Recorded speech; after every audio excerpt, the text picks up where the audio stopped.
BC caste sections పై కేంద్ర ప్రభుత్వం వైఖరికి నిరసనగా ఈ నెల 9వ తేదీన ఆమరణ నిరాహార దీక్షకు దిగబోతున్నట్లు ప్రభుత్వ సలహాదారు వి హనుమంతరావు తెలిపారు. బీసీ క్యాస్ట్ సెషన్ పై స్పష్టమైన హామీ ఇచ్చే వరకు ఈ దీక్ష కొనసాగుతుందన్నారు.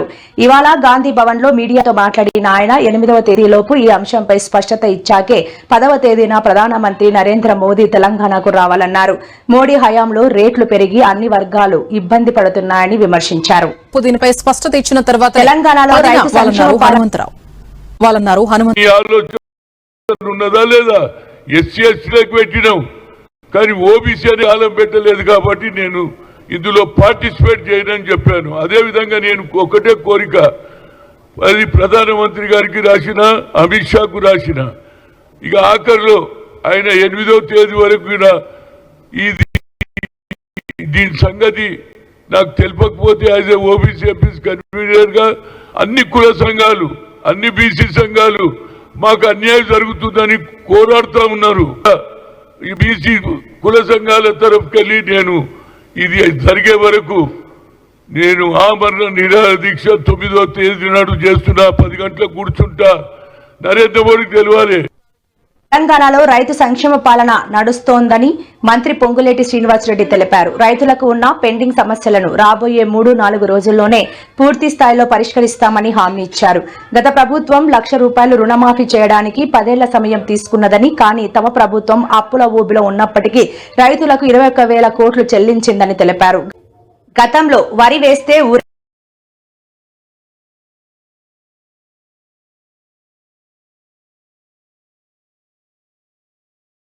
వ్యాప్తంగా ఈ సెకండ్ క్రాప్ కు సంబంధించి వరి విషయం కానీ మొక్కల విషయంలో కానీ రైతులు ఎవరూ కూడా అభద్రతకు లోను కావద్దని, ఈ 2 పంటలు రాష్ట్రంలో కని విని ఎరగిన రీతిలో అత్యధికంగా పండాయి. ఈ పండిన పంటల్ని రాష్ట్ర ప్రభుత్వం ఇచ్చిన మాట ప్రకారం కొనుగోలు చేసే దాంట్లో ఒక్క అడుగు కూడా వెనక్కి వేయొద్దని, గడిచిన అన్న పరిస్థితులు ఉండేవని, కానీ తమ ప్రభుత్వం వరి వేసిన రైతులకు మద్దతు ధరతో పాటు సన్న వడ్లకు అదనంగా ₹500 బోనస్ కూడా ఆగదని తెలిపారు. 1 రోజు 2 రోజుల క్రితం నుంచి అకాల వర్షాల కారణంగా రైతన్నలు కొన్ని ప్రాంతాల్లో ఇబ్బంది పడుతున్నమాట వాస్తవం.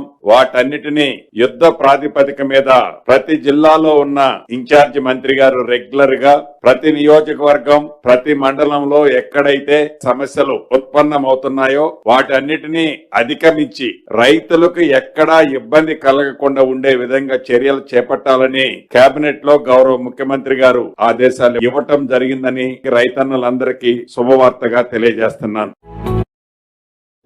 మోదీ పర్యటన నేపథ్యంలో మంత్రి కొండా సురేఖ సంచలన వ్యాఖ్యలు చేశారు. బీజేపీ నేతలు కేవలం మీటింగ్లు పెట్టడం, జై శ్రీరామ్ అనడమే పనిగా పెట్టుకున్నారని విమర్శించారు. అలా అనడం వల్ల పైనుంచి నిధులు పడుతున్నాయా లేదా పథకాలు వస్తున్నాయా అని ఆమె ప్రశ్నించారు. ప్రధానిని పిలిపించి హిందీలో 4 మాటలు చెప్పించి పంపడం తప్ప రాష్ట్రానికి రావాల్సిన నిధుల గురించి ఇక్కడి కేంద్ర మంత్రులు గాని బీజేపీ రాష్ట్ర అధ్యక్షుడు కానీ మాట్లాడడం లేదని ఆమె ధ్వజమెత్తారు. ఇక వాళ్ళు ఏమైనా మీటింగులు పెట్టుడు జై శ్రీరామనుడు, మీటింగులు పెట్టుడు జై శ్రీరామనుడు. మరి బీజేపీ వాళ్ళు ఇక వాళ్ళు ఏమైనా మీటింగులు పెట్టుడు జై శ్రీరామనుడు, మీటింగులు పెట్టుడు జై శ్రీరామనుడు. మరి జై శ్రీరామ్ అంటే పైనుంచి ఏమన్నా పైసలు పడుతున్నాయా, లేకపోతే ఏమన్నా మనకు పథకాలు వస్తానయా, ఇంకేమన్నా వస్తానయా అంటే ఏమీ లేదు. తీసుకొస్తారు, మోడీతో మీటింగ్ పెట్టిస్తారు, 4 హిందీల మాటలు మాట్లాడిస్తారు, ఎల్లగొడతారు. ఇక్కడ ఉన్నటువంటి 2 మంత్రులు సపోర్ట్ చేయరు, ఇక్కడ ఉన్నటువంటి జిల్లా అధ్యక్షుడు సపోర్ట్ చేయడు.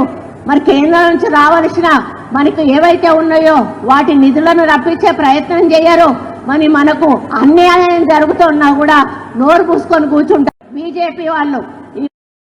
తెలంగాణ దేవాదాయ ధర్మాదాయ శాఖ మంత్రివర్యులు కొండా సురేఖ గారు నిన్న జై శ్రీరామ్ అంటే డబ్బులు రాల్తాయా, పథకాలు వస్తాయని చెప్పి అవహేళనగా మాట్లాడారు. అమ్మ సురేఖ గారు, శూర్పణఖ మాట అన్నట్టు మీరు మాట్లాడారు. జై శ్రీరామ్ అంటే ఈరోజు మొత్తం భారతదేశం అంతా జై శ్రీరామ్ పేరుతో, జై శ్రీరామ్ నామాలతో మారుమోగిపోతోంది. నిన్న జరిగినటువంటి ఎన్నికల్లో నీ మారిగే మాట్లాడే మమతా బెనర్జీ, నీ మారిగే మాట్లాడే స్టాలిన్, నీ మారిగే మాట్లాడే కేరళలో హిందూ వ్యతిరేక విధానాలు, హిందూ దేవుళ్ళ గురించి అవహేళనగా మాట్లాడిన వాళ్ళందరూ చరిత్రహీనుడుగా మిగిలిపోయారు. ఇంకా మిగిలింది దేశంలో 6 రాష్ట్రాలే. ఖచ్చితంగా రాబో రోజుల్లో మొత్తం భారతదేశం అంతా కాషాయమయం కాబోతున్నది. జై శ్రీరామ్ నినాదాలతో దేశం మొత్తం ముందుకు పోతా ఉంటే మీరేదో మతపరమైనటువంటి అంశాలు లేవనెత్తి తద్వారా ఓటు బ్యాంకు రాజకీయాల కోసం లబ్ధి పొందాలని చెప్పి ఒక దుష్ట ఆలోచనతో మీరు ముందుకు పోతున్నారు. మీ ఆటలు సాగనివో. ఖచ్చితంగా రాబో రోజుల్లో తెలంగాణ గడ్డ మీద కూడా భారతీయ జనతా పార్టీ జెండాతో, కాసాయి అజెండాతో భారతీయ జనతా పార్టీ అధికారంలోకి రాకపోతోంది. వెంటనే నువ్వు దేవాదాయ ధర్మాదాయ శాఖ మంత్రిగా రాజీనామా చేయాలని చెప్పి డిమాండ్ చేస్తూ ఈ మధ్య ఇది ఒక అలవాటుగా మారిపోయింది. మొన్ననే ఆ దరిద్రుడు ప్రకాష్ రాజు మాట్లాడితే ఈరోజు ఈ సురేఖ శూర్పణక్క ఈరోజు రాముల వారి గురించి మాట్లాడింది. ఇది మంచిది కాదు. వెంటనే హిందువులకి, శ్రీరామ భక్తులకి బహిరంగ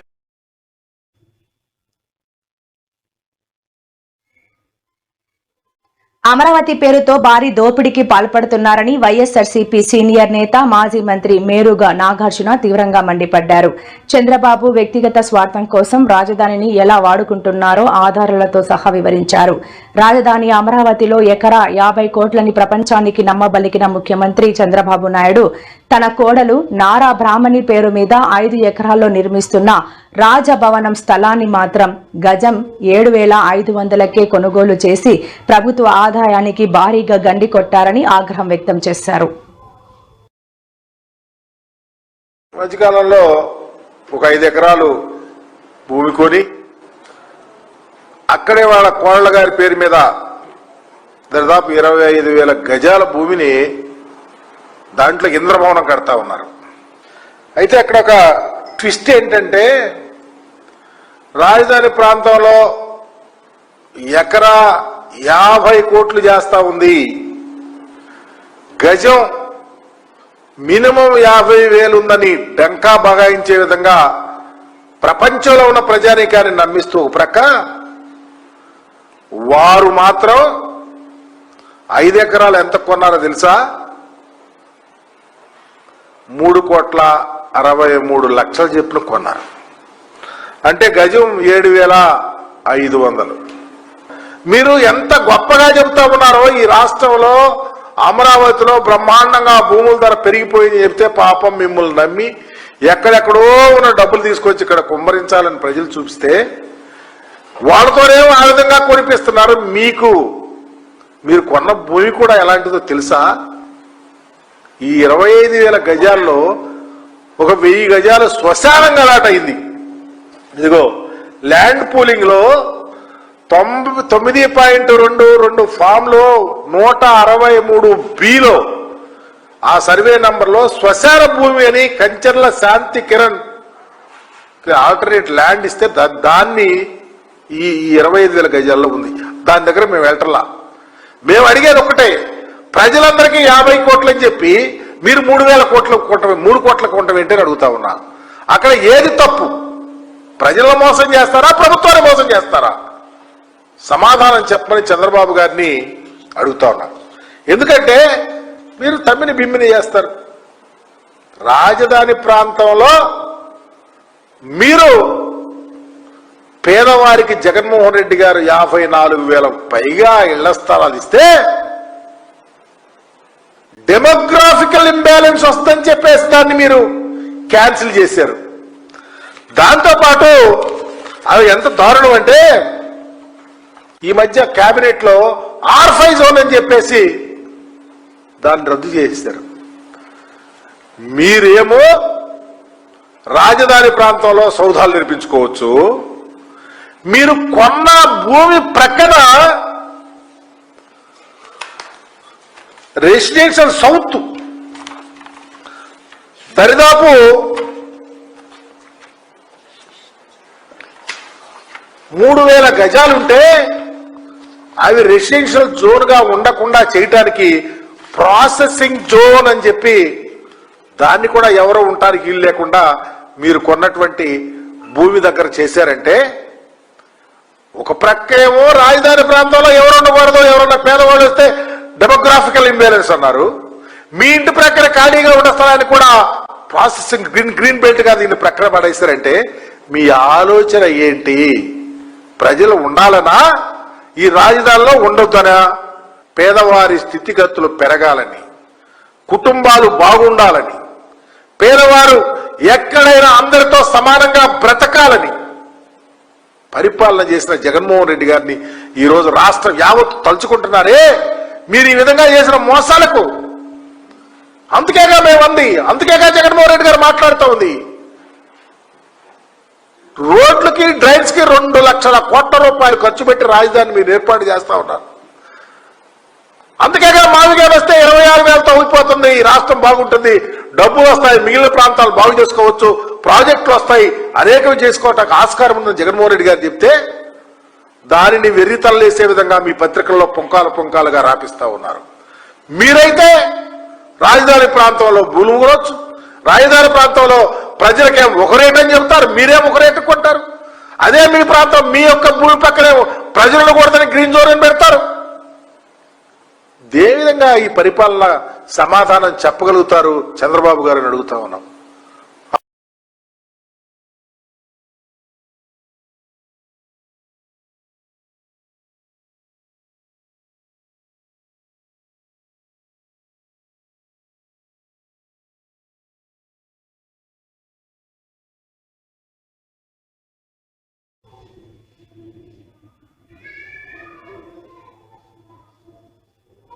పశ్చిమ బెంగాల్ ముఖ్యమంత్రి తృణమూల్ కాంగ్రెస్ అధినేత్రి మమతా బెనర్జీ అసెంబ్లీ ఎన్నికల ఫలితాలను పూర్తిగా తిరస్కరించారు. తాను సీఎం పదవికి రాజీనామా చేయబోనని, తాము ఓడిపోలేదని అన్నారు. ఎన్నికల్లో భారీగా అక్రమాలు జరిగాయని ఆరోపిస్తూ ఇది ప్రజాస్వామ్య హత్య అని ఆమె తీవ్రంగా వ్యాఖ్యానించారు. తాము ఈ ఫలితాలను చట్టబద్దమైన ఓటమిగా అంగీకరించబోమని స్పష్టం చేశారు. ఎన్నికల్లో బీజేపీ దాదాపు 100 స్థానాలను అక్రమంగా దొంగలించిందని ఆమె సంచలన ఆరోపణలు చేశారు.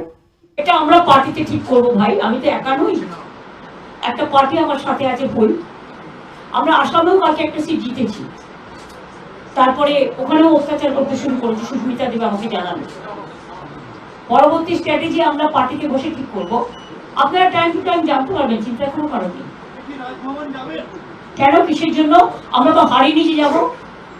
হারলে আমি যদি শপথ নিতে যেতাম তাহলে আমি রেজিগনেশনটা করতাম। এখন তো কোয়েশ্চেন ডাজন্ট অ্যারাইজ।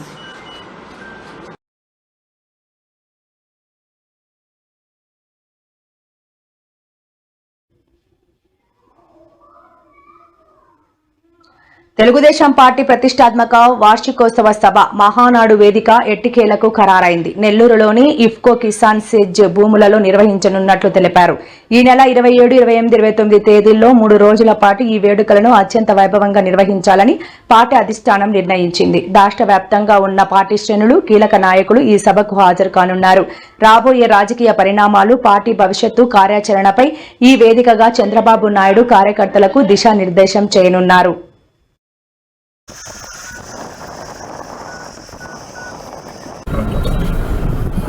దానికి అది మాట్లాడు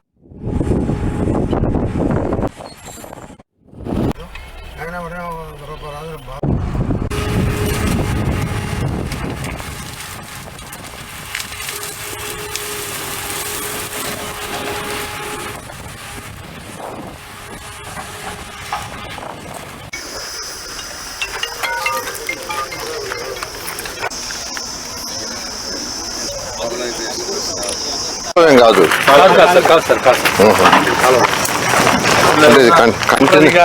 ఊరికి ఇది ఎత్తుంటారు సార్, అవసరానికి కంటిన్యూస్ ఉంటే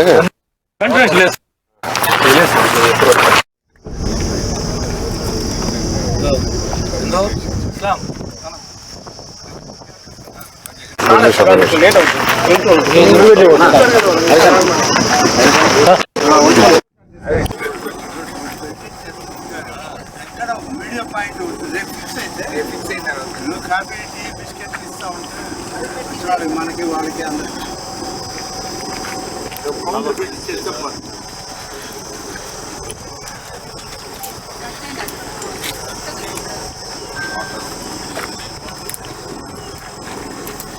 ఈ నెల 27, 28, 29 3 రోజులు మహానాడు నెల్లూరులో జరిగే విధంగా యాక్చువల్గా గౌరవమైన తెలుగుదేశం పార్టీ జాతీయ అధ్యక్షులు, అదేవిధంగా తెలుగుదేశం పార్టీ జాతీయ వర్కింగ్ ప్రెసిడెంట్ నిర్ణయించడం జరిగింది. దాని మీద నెల్లూరు జిల్లాలో ఉన్న మంత్రులు కానీ, ఎంపీ, శాసనసభ్యులు అందరూ యాక్చువల్గా ఎక్కడ దీన్ని పెట్టాలనే ఉద్దేశంతో 2 రోజులు స్టడీ చేయటం, అదేవిధంగా పార్టీ సెంట్రల్ ఆఫీస్ నుంచి టీం రావటం, వాళ్ళందరూ ఫైనల్గా ఇఫ్కో ప్లేస్ ఏదైతే ఈ కోవూరు యొక్క కాన్స్టిట్యున్సీలో ఉందో అక్కడ దాన్ని నిర్ణయించడం జరిగింది. ఎందుకంటే ఈ ప్లేస్ అయితే దాదాపు 2200 ఎకరాలు, పార్కింగ్ కానీ లేదా వచ్చిన వెహికల్స్ ట్రాఫిక్ జామ్ కాకండి, ఎందుకంటే నేషనల్ హైవే పక్కనే ఉంది కాబట్టి కన్వీనియంట్ ఉంటుందని రేపు ఉదయం 10 గంటలకు యాక్చువల్గా దీనికి పూజా కార్యక్రమం చేస్తారు. దానికి నిన్న మొదలుపెట్టి దాదాపు ఒక 100 ఎకరాల పైన ఈ కంపెనీ మొత్తం తొలగించారు. బహుశా రేపు ఈవినింగ్ అయితే మొత్తం ఆల్మోస్ట్ కంపెనీతో తొలగిస్తారు.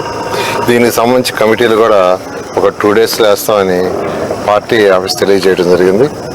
ఇంతవరకు ఎప్పుడు జరిగిన విధంగా ఈ యొక్క మహానాడు నెల్లూరులో జరిగే విధంగా అందరం కలిసి తెలుగుదేశం పార్టీ నెల్లూరు జిల్లాలో ఉన్న అందరూ ప్రతి ఒక్కరు అంటే మంత్రులు కావచ్చు, ఎంపీ కావచ్చు, ఎమ్మెల్యేలు కావచ్చు, కింద స్థాయి కార్యకర్తలు కావచ్చు, కార్పొరేటర్లు కానీ అందరూ కలిసి దీన్ని సక్సెస్ఫుల్గా చేస్తామని అందరూ కలిసికట్టుగా చేయబోతున్నాం.